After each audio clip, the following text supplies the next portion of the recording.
Hello, scholars. Welcome back to Learning Tales. Today, we're going to be reviewing the poem The Road Not Taken by Robert Frost. We're going to have a stanza wise explanation, word meanings, and poetic devices being discussed. Let's have a detailed explanation of the first stanza. Two roads diverged in a yellow wood, and sorry, I could not travel both and be one traveller. Long I stood and looked down one as far as I could, to where it bent in the undergrowth. Let us discuss the poetic devices. Two roads. Now, this is a metaphor. This is an extended metaphor, meaning that this metaphor has been used throughout the poem to show that the poet is put in front of two choices that here are shown as two roads. So, we are comparing two ideas without the use of as and like. Diverged in a yellow wood, this creates an imagery in our mind that the two roads the poet is standing in front of are diverging into two different directions, and it is the season of autumn. Yellow wood here suggests that it is a scene of a forest covered with yellow leaves, warm toned autumn leaves. Bent in the undergrowth is again an imagery. Let us see the word meanings, and that will be clear to you. The word undergrowth means thick growth of small plants, bushes, and shrubs that grow beneath taller trees in a forest. The whole line means that the road curved and disappeared into the thick bushes, making it impossible for the traveler to see where it would finally lead. Now, here, let me just explain this line to you. Over here, when the poet is in front of the two diverging roads, he is trying to see as far as he can. But his vision is interrupted at a certain point because he cannot see the road any further because of the bushes that are obstructing his sight. So what he means to say in this is that there is going to be a point where you're going to be stuck making a decision because you cannot predict the consequences of it. Let us view the word meaning, the analysis here. The two diverging roads are an extended metaphor in which the two roads show life's many choices. Here, the poet explores the nature of choices and how it is required for a person to make a choice for himself. Everyone is forced to choose inevitably. Now, you can relate to this. At some point in time, you're going to be making a decision for yourself, and you're going to have to go by the decision. For example, your careers. You're going to have to make a choice about whether to take this career or to take that. No one else is going to make that decision for you, right? And the setting, as I have told you before, it is a forest covered with yellow and warm toned leaves during the season of autumn. This has been suggested in the phrase yellow wood. The poet uses the word sorry here. Why? He tries to show a sense of regret. He regrets the reality because it forces him to opt for only one road, that too without knowing the consequences. This particular word or this particular idea shows us that choices can be painful. Every choice brings with itself a loss of opportunity. When you choose this particular thing, for example, you choose to have pizza tonight, you're going to have to leave the delicious taste of pasta, right? So you always are going to be missing out on something when you choose the other thing. Now, every choice must be made with doubt, uncertainty. For everyone, bears just incomplete information. What does this mean? This means that it is not right to say that this is unfair to me. Why am I being put forward to such choices without knowing what is going to be happening to me if I choose one of them? Everyone, trust me, everyone is put to the same dilemma as you are being put to. So we all are traveling in the same boat. Okay, now I could not travel both. This shows the dilemma of the poet to the speaker to choose a path without knowing the consequences, and it leaves him with a sense of helplessness. when he is not able to avail the benefit of both the roads and he has to choose one only. Right. Let us move on to the explanation. From the start, the poet reveals a sense of sorrow at having to choose between the two roads and missing out on another, meaning that throughout the poem, in fact, you're going to see a sense of regret lingering. Speakers struggle to set up the poem's main themes. Now, the speaker's struggle here sets up the poet's main themes: role of choice and uncertainty of life. Now, let me explain to you the themes. Role of choice. It is important for you to be put forward to choices because it increases your ability to make decisions faster or make the correct decision in a tough situation. And uncertainty puts a level of difficulty to it, forcing you to be capable enough to take the right decisions every time. It describes a situation where the speaker is faced with a choice between two roads that diverge and split apart. The speaker spends a long time standing and looking at one of the roads, trying to see as far as he can down it. The road eventually bends or curves and disappears into bushes and low trees. This shows how one tries to predict and recognize the consequences accompanying every decision in life. We try to see the hurdles, difficulties, and we try to foresee the unseen. This is the time one sees the pros and cons of the situation and takes time to decide what path to take. The reason why such a long time has been taken by the speaker is because it is the most important decision, for changing life's path isn't an option. What we mean to say by this is that once you choose a road, you cannot think that you can change it at a point you find it difficult to travel. For example, you've taken a path and think that this is not for me. So it is not an option for you now to change it. So you need to think through the choice. Right? Now the speaker is hesitant as he wants to choose the best for himself and not regret missing any opportunity. That was it for the first stanza. Let us move on to the second one. Then took the other as just as fair, and having perhaps the better claim, because it was grassy and wanted wear, though as for that, the passing there had worn them really about the same. Wanted wear is an example of alliteration because the sound of W is being repeated twice consecutively. Right now, the word meanings: fair means good and beautiful, better claim means it seemed better and impressive, meaning the road the poet chose enticed him, it attracted him. Grassy means full of grass or grass laden, and passing means on walking down. Now, then took the other. This phrase means that he chose the less traveled by path, thinking of it to be unpopular and unique. This shows that the poet has a liking towards adventure, having perhaps the better claim. Now you see that this depends on perspective. This choice that the poet made was completely subjective. The worn out road didn't appeal the poet, it rather drew him away, while for others, a path that is much traveled by might entice them because they don't want to experiment with life. They're not that adventurous and they find comfort in traveling on a path that others have already traveled through. This shows that there are two types of choices, my bad, conventional and unconventional, meaning that choices that are often adhered to and some that are not that popular. So it is up to you and your spirit and your interest to choose which one you have to take. Wanted where? Now, this phrase means that as if the road was summoning the poet. Again, this is a very subjective idea.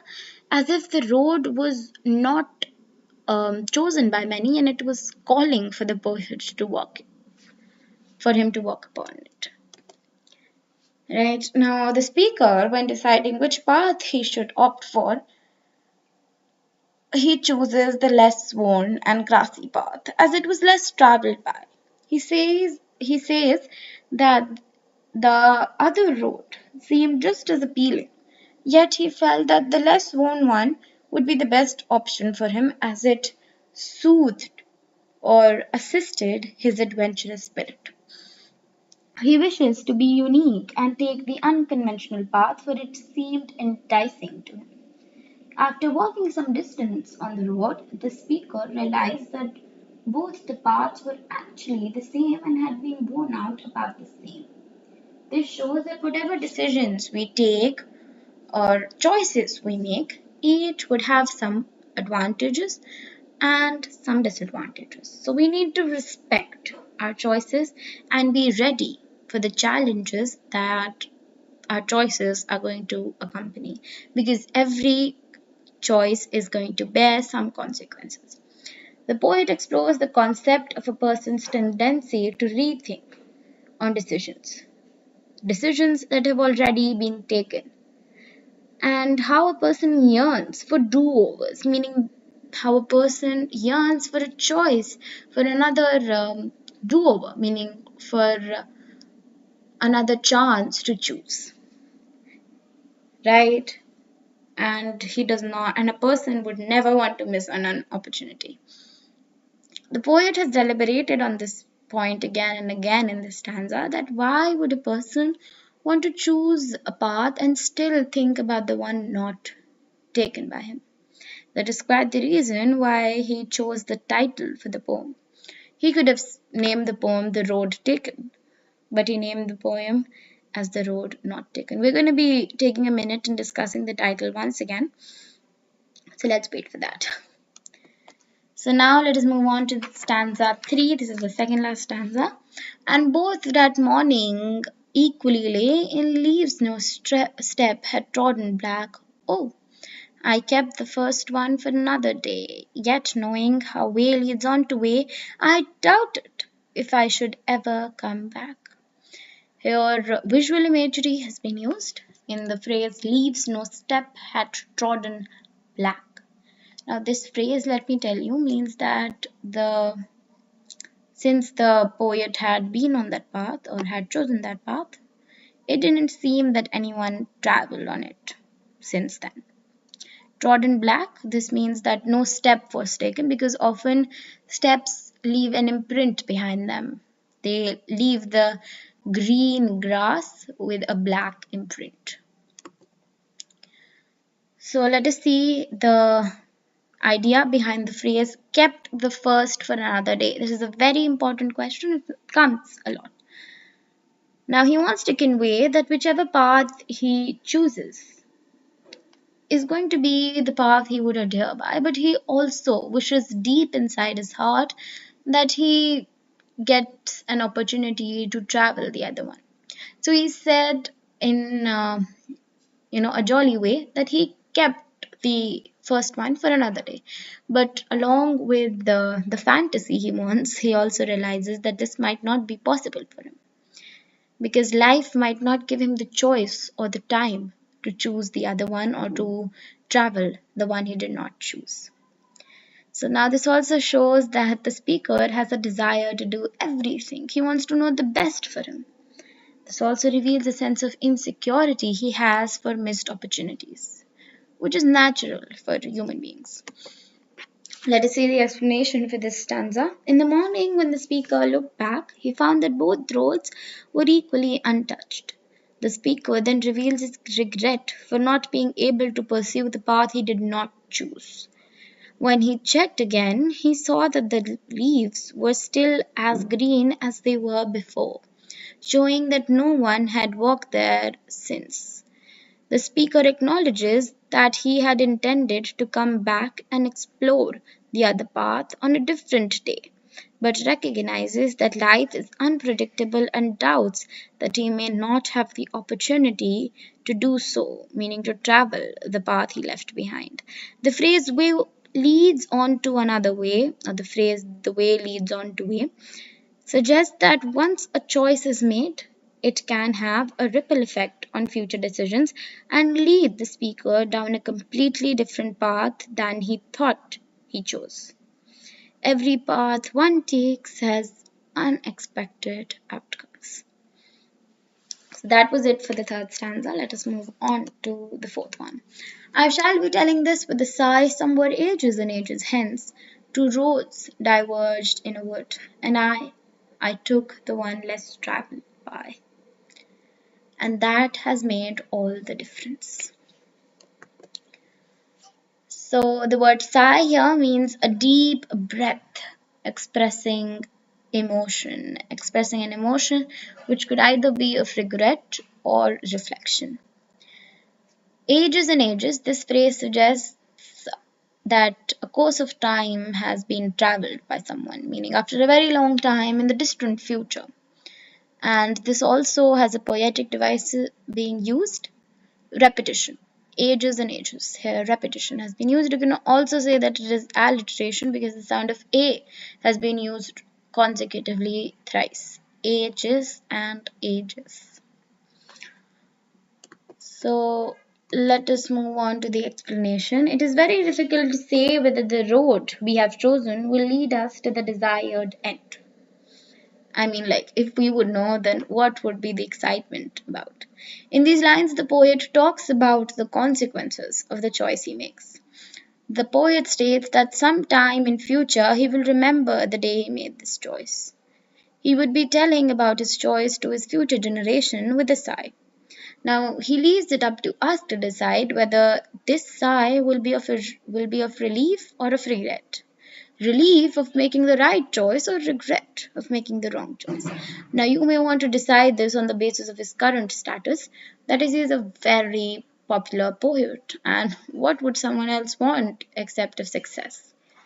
But we would not like to, you know, question his personal feelings here. So we would always leave the phrase or this answer to a dilemma, to a confusing stop that we don't know if the sigh is of relief or of regret.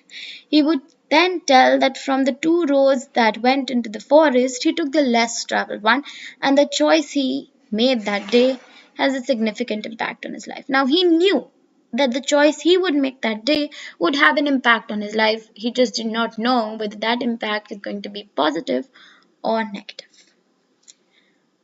Now let us come back to the title once again of the poem, The Road Not Taken. Why did the poet choose this title and not the title The Road Taken? Because, it might just be about the road we took and not about the road we didn't take. Now the title. Let me express to you metaphorical meaning. Metaphorically, the poet says that for two paths of life, only one has to be taken. The author awakens us to choose wisely, for a path once taken is difficult to abandon. He highlights the importance of momentary decisions and how they shape our fate. The road not taken refers to the choices unchosen. The two roads symbolize the confusion and tension one faces while confronting a problem and making a decision in life.